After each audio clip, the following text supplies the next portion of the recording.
So this is graded exposure and habituation for a specific phobia, in this case a spider phobia. And I've got here Jeffrey. Well, me and him are housemates. He lives in my gas meter cupboard, which he seems to be quite happy in there.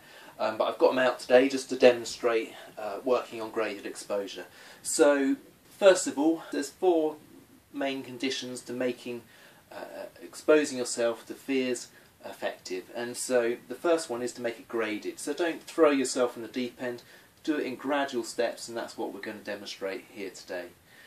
Also, to make it prolonged, and what people might do is they might say they're scared of the spider, so they'll put their hand in quickly and then they'll take it away, and they'll put it in quickly and then they'll take it away, or they'll go into the situation quickly and then they'll get out there again, and that's no good really. What we need to do is we need to stay in that situation, to let ourselves feel the fear, and then to let ourselves feel the fear reduce, and that's a sign that our brain's accepting that the situation is actually safe, and actually our fear's been modified. Then it's actually our fear's been reduced. If we keep going out of the situation when our anxiety's high, that doesn't modify the fear, that keeps our anxiety and our fear going indefinitely really, unless we do the exposure. So 1, to make it graded, do it gradually. 2, to make it prolonged, so you stay within the situation. And 3 is to make it repeated. So what you want to do is, if 100% is total panic and 0% no anxiety at all, you want to choose something which is, you know, it's doable, that you can stay within the situation, you can keep it prolonged, but it does provoke some kind of anxiety. If it doesn't provoke anxiety, there's no potential for progress, no potential for gain. So it's got to be anxiety provoking, 50 to 60% anxiety, and you want to stay in that situation, you want to prolong it until that anxiety comes down to about half of what it started at. So if it's 60% at the beginning, you want to wait until that anxiety comes down to about 30%. And then you want to repeat that exercise, so each time you start it, you'll start anxiety. You want to kind of, that might be 60 at the start. After you've done it a few times, you might do the exposure, and then at the start that's 30 to 40%. If it's 30 to 40%, then it's time to move up to the next step. So we'd repeat the exposure until our start anxiety, when we go to do it, is 30 to 40%, and then we'll pick something else which is about 50 to 60% anxiety. And then the final condition for graded exposure is to do it without distraction. So what we don't want to do is put our hand in and then go la la la la la la and try and distract ourselves and sing a song, or try and talk to someone, or shut our eyes and not really engage in the process. So we want to experience, because experience modifies the fear, it modifies the emotional part of the brain. And you know, like I said, we want to do that gradually, we want to do it prolonged, we want to do it repeated, and without that distraction. So if you're doing a spider phobia like this, and you want to take some gradual steps, you could look at some pictures, or you could look at some videos and things like that. But at some point you're going to want to actually come to you know, actually some real spiders, and to work on that. So biggest challenge with this is getting a spider. 1, they're really hard to find. 2, you might not feel able to catch it yourself, so find someone else who can catch it for you and get it in a glass bowl like this. They can't climb up the sides of the glass bowls, and I think it's the same with plastic bowls, as long as they're not too scratched. The spiders can't get a grip, and you know, they will just stay in the middle of the bowl there. So that's how you do it. So start off with that, and do a step initially which you feel is comfortable. Maybe it's just having your hands near the bowl, or being near the bowl yourself. And then you do that, prolong it. I'm not going to prolong these steps because it would take too long, but I'm just going to do it like this. So first step might be hands near the bowl, next step might be touching the bowl, maybe far away from the spider first, and then near the spider. And then the next step might be to kind of be up close to the spider, but with your hand behind the glass bowl, so the bowl's between the spider and you. And then you maybe hold the bowl, see how you get on with that. And as a step on from there, maybe you put your hand inside the bowl, but without actually touching the spider. So it's not actually touching the bowl, it's not actually touching the spider, but you keep it in there until that anxiety goes down to about half of what it was. The next step might be maybe to touch the bowl up near the rim here, but away from the spider. A next step maybe have one finger in the bowl but away from the spider. Maybe one finger nearer the spider, or maybe two fingers in the bowl, like that.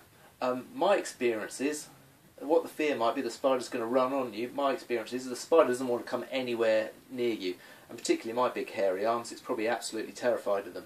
So put your fingers in the bowl. After you've done that, maybe move up to putting your whole hand in the bowl and doing it that way, maybe a bit nearer the spider. And then maybe just be gentle with him, because he's quite a fragile little creature, but just to touch the edge of the legs of the spider and get used to him moving about while your hand's in the bowl. So if you just gently touch the hairs on his legs, he'll just move about, and you know, don't crush him or prod him or anything like that, and just turn that around so you can see him. I don't know what he is. I think he's a domestic house spider, or he might be a giant house spider, but he's biggish, you know, but there's bigger ones out there. So you get used to that, get used to touching him, maybe do it so, you know, your hand's kind of near him, so he touches your hand for a bit longer, maybe rest his legs on your finger. You can see he's got really no interest at all at climbing on my hand. He really doesn't want to do it at all. You know, he might rest a leg on there to try and get out the bowl, but no interest at all. So you can do that, and once you've got really used to that and you don't have a problem with that, the next step is to actually have him on your hand, and that's a bit more challenging, I find, because actually it's really hard to get him on your hand because he doesn't want to.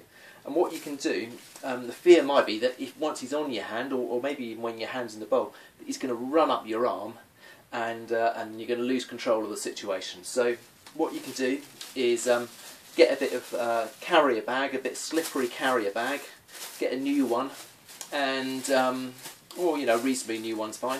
Make sure it's kind of slippery plastic, and wrap that around your arm. So I don't know if you can see this or not, but just wrap the carrier bag around your arm. I've got some sticky tape on it here just to help me with this, and try and make it kind of smooth so it isn't too wrinkly. If it's wrinkly, he's going to be able to get a little bit of a purchase on it and be able to grip on it. So I'm just going to sort this out a minute. Okay, I'm not doing a very good job of this, but you get the idea. Do it so you're happy with it, but you wrap the carrier bag around your arm. He can't actually grip onto it, and he'll just only get up to about there, and then he won't be able to get very much further. So you can do that, and if you prefer, you can just start touching him and things like that with that, just like that. But you know, he's probably not going to actually get on your hand unless you put him on there. So what I do is have 2 glass bowls, and then you can put your hand in a bowl, and then you can tip him onto the other hand. So he's often a bit reluctant to come off the bowl, but if I just get him, I don't know if you can see this, if I just get him off the bowl there, onto my hand, there he is. So just let him crawl about. Once he's on your hand, he'll probably crawl about a bit on there, but it won't be long before he actually decides to come off there, and he's never bitten me.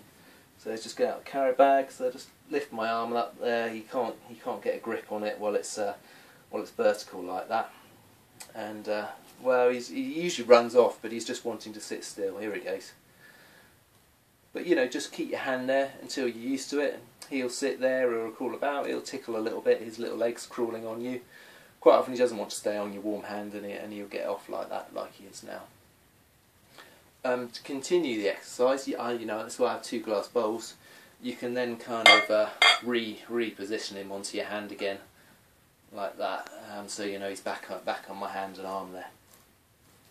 Just let him crawl about, and you know, maybe next step is to kind of be out of contact with the bowl. Just lift him up a bit, so he stays on your hand, just like that. But you know, if you keep it over the bowl, because otherwise he's you can see he can't grip onto that plastic there at all. And just let him crawl about until that anxiety comes down to half of what it was. So there he is, he's kind of resting there now. The hardest thing about this is holding your arm out for that long. Your arm gets a little bit tired, and so, you know, try and rest it in the bowl or whatever you need to do.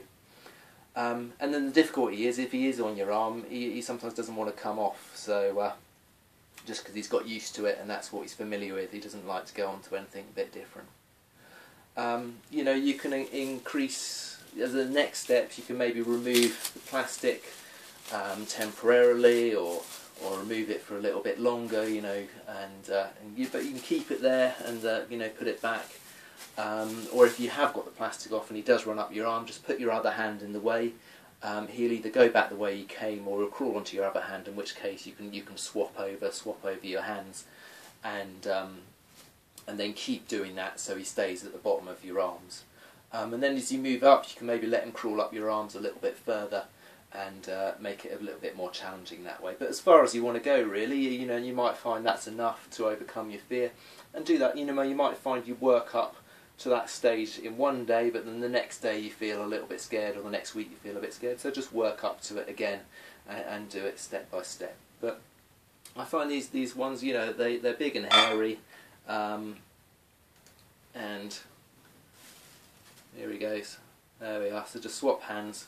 They're big and hairy, they can sometimes move quite fast, but really they're quite harmless. And there's nothing, once you get used to them, there's nothing to be afraid of at all. But I think this little guy wants to go back in the gas meter cupboard, so I'm going to go and pop him back in there and not have him out too long, so he's not too frightened.